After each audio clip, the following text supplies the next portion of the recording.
आंदोलनाला बसू शकता, पण तुमची बहीण म्हणून तुम्हाला सांगते चंद्रशेखर भाऊ, एक लक्षात घ्या की कोण्याही आंदोलकाला आंदोलन हे सोपं नसतं. लक्षात घ्या. तुम्ही एक दिवस उपवास केला, माननीय देवेंद्रजींनी एक दिवस उपवास करावा आणि मग आमच्या अमृता वहिनींची काय स्थिती होते हे पाहावी, हे लक्षात घ्या. मला संपूर्ण शासनाला हे सांगायचं आहे, कोणताही पक्ष असो तो सत्तेत गेल्यावर त्यांनी सर्वांनी एकत्रित बसावं आणि माय बाप शेतकऱ्यासाठी एकदा पूर्णतः आपलं नियोजन आखावं.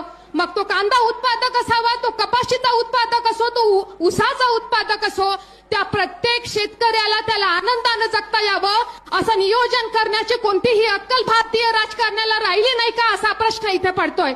म्हणून सगळ्या पक्षातील राजकारण्याला ही सामान्य माणसाच्या वतीने एक विनंती आहे की एकदा काहीतरी शेतीचं नियोजन ठरवा, जेणेकरून आंदोलनाला हे 50 आंदोलक कधीतरी पाहायला पाहिजे या सरकारनं येऊन. अरे हा बच्चू कडू 5व्यांदा अन्नत्याग आंदोलन करतोय, त्याला काय सोडावर देण्यासाठी त्याच्या मायनं जन्माला घातलं काय, हे आपण पाहिलं पाहिजे.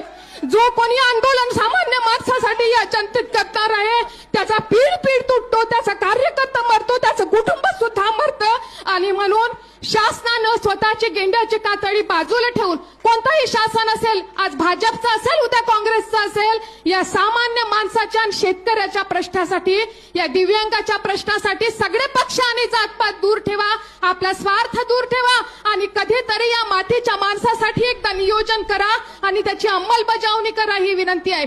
यापुढे खबरदार का बच्चू कडूला अन्नत्याग आंदोलनाला कोणी फाशी पाडलं तर लक्षात ठेवा, प्रहारचा कार्यकर्ता संपूर्ण मंत्रिमंडळाला अन्नत्याग करायला लावेल, हा प्रहारच्या वतीनं शब्द आहे.